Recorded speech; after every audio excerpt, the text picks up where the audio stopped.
Hello students, this video is going to be very important for the students of class 9th, in which we are going to discuss about poverty as a challenge, in which we will discuss about the dimensions of poverty.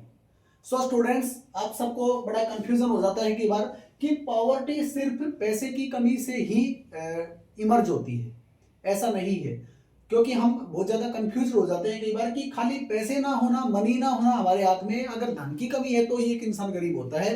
It means it has a lot of dimensions, और dimensions का मतलब होता है when a problem और when a thing has various angles about it's nature. इसका मतलब ये हुआ कि इसका एक रूप ना हो कि ये बहुमुखी रूप होते हैं। इसका मतलब इसके कई मतलब वो होते हैं, सिचुएशंस होती हैं जिसमें हम इसको क्या कर सकते हैं, फील कर सकते हैं। इसका मतलब ये हुआ कि पॉवर्टी है, गरीबी है, निर्धनता है, वो एक पैसे की कमी ना होकर बाकी और भी चीजें होती हैं, और भी सिचुएशंस होती है जब ये फील की जाती है। तो ये आपके चैप्टर 3 जो पॉवर्टी एज ए चैलेंज है, निर्धनता एक चुनौती है, उसका सबसे फर्स्ट पेज के ऊपर से ही या उसके स्टार्टिंग के 2 और 3 पेजेस हैं, उनके अंदर जो आपने एक स्टोरी भी रीड की होगी रामशरण और लखा सिंह की, उसके बाद जो कॉन्सेप्ट दिया हुआ है कि it has multi dimensions not a single dimension. ठीक है, पैसे ना होना ही गरीबी नहीं है। तो ये सारे के सारे वो सिचुएशंस हैं जो मैंने यहाँ पर राइट की हुई हैं, तो आप इनको प्लीज देखिए, और उसके बाद अगर कोई आपको डाउट है तो you can make a comment in the comment box. So we will discuss them about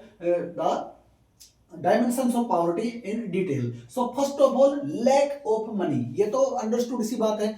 सबसे पहले तो यही बात आती है कि if you do not have the sufficient money for our survival, in which we can arrange the basic things of our life, basic necessities of our life like food, shelter and clothing। क्या होती है 3 चीज हमारे लिए basic, जो सबसे important है वो 3 ही होती है। एक तो है रोटी, कपड़ा और मकान। कि हमारे पास अगर इतने पैसे भी नहीं है ना कि हम ये 3 चीजें अरेंज ना कर सके अपने सर्वाइवल के लिए, इसका मतलब है कि we are poor, we are in a poor situation. After that hunger और लैक ऑफ शेल्टर, इसका मतलब ये हुआ कि if we face hunger, it means when a person doesn't get 2 meals a day. इसका मतलब ये है कि 2 टाइम्स के का उसको अगर खाना भी ना मिल पा रहा है, 2 वक्त का भोजन भी नहीं मिल पा रहा है, अगर वो भूख से सोता है रात को, तो इसका मतलब ये हुआ कि वो गरीब है। After that lack of education, lack of education का मतलब when some parents are not able to send their children to school. जब वो अपने बच्चों को अपने जो क्या बोलते हैं जो उनके घर में जितने भी बच्चे होते हैं उनको अगर वो प्रॉपरली स्कूल में नहीं भेज पा रहे हैं, वो उनको एजुकेट नहीं कर पा रहे हैं, ओके, तो फिर भी वो भी गरीबी होती है। After that lack of health care, when people are not able to go to the hospital in situation of illness, then it is also called as a poverty. उसके बाद आता है lack of clean water and sanitation. Suppose हम वैसे well to do हैं, लेकिन हमारे पास अगर रहने की जगह नहीं है, प्रॉपर जगह नहीं है, जहां पर इन्फेक्शियस डिजीज होती हैं, जहां पर संक्रामक बीमारियां होती हैं और वो हमारी हेल्थ को क्या कर रही हैं, अफेक्ट कर रही हैं, बैडली अफेक्ट कर रही हैं, तो इसका मतलब ये है कि कहीं ना कहीं वहां पर पॉवर्टी है। क्यों? क्योंकि अगर ऐसा नहीं होता तो फिर लोगों को, किसी को शौक नहीं होता है कि वो अपने आप को अनफिट फील करे, सब चाहते हैं कि वो हेल्दी हो। ओके, सो कई बार लोग ऐसी सिचुएशंस में भी रहते हैं जहां पर उनके रहने की प्रॉपर जगह नहीं होती, अगर होती है तो वो क्लियर या क्लीन या साफ नहीं होती है, जहां पे सैनिटेशन की जो है वो सुविधा नहीं होती है, साफ सफाई नहीं होती है, जो उनकी हेल्थ को के लिए हजार्डस होती है, तो it is also called as poverty. बहुत सारे लोग होते हैं, there is a wide spread of the society in our country that is living in the poor conditions. इसका मतलब ये हुआ कि वो प्रॉपर जगह भी नहीं रह पा रहे हैं, उनके पास टेम्पोररी सेटलमेंट्स होती हैं जो कहीं भी सेट कर दी जाती हैं, ठीक है, एज पर देयर रिक्वायरमेंट्स, लेकिन उनकी मजबूरी होती है।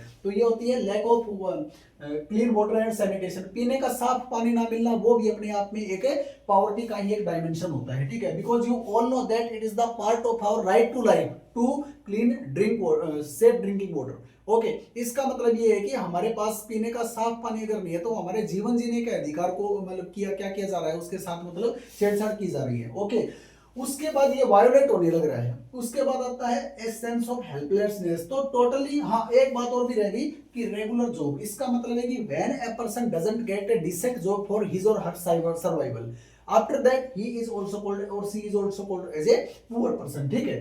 After that a sense of helplessness. अब हेल्पलेसनेस का मतलब होता है जब एक पर्सन अपने आप को ये फील करना स्टार्ट कर दे कि मेरी कोई हेल्प नहीं कर रहा है, वो निसहाय फील करता है अपने आप को, उसको कोई सहायता नहीं मिल रही है।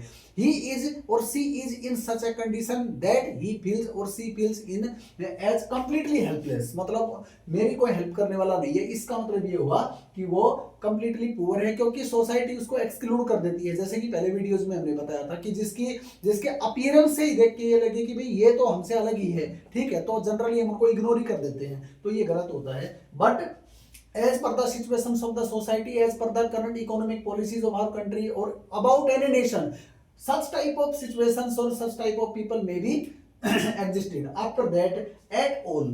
मैं आपको ये बताना चाहता हूँ, महात्मा गांधी थे, ओके, उन्होंने एक बात हमेशा कही थी कि that India would be truly independent only when the poorest of its people become free of human suffering. Mahatma Gandhi ji ने एक ही बात हमेशा कही थी कि मेरे अकॉर्डिंग, मेरी नजर में, अकॉर्डिंग टू मी, कि इंडिया सही मायने में तब इंडिपेंडेंट होगा, तब फ्री होगा, तब स्वतंत्र होगा जब यहाँ का एक एक आदमी जो ह्यूमन सफरिंग है, जो मानवीय कष्ट होते हैं, उनसे अपने आप को फ्री समझेगा। Okay, so that was the dream of Mahatma Gandhi about the nation, okay, Indian nation। So I hope you will understand about all these important dimensions of poverty। याद रखना है कि गरीबी का कोई एक रूप नहीं होता, इसके अलग अलग dimensions होते हैं, that can be felt in every sphere of our life। Okay student, so thank you so much for watching this video, thanks a lot।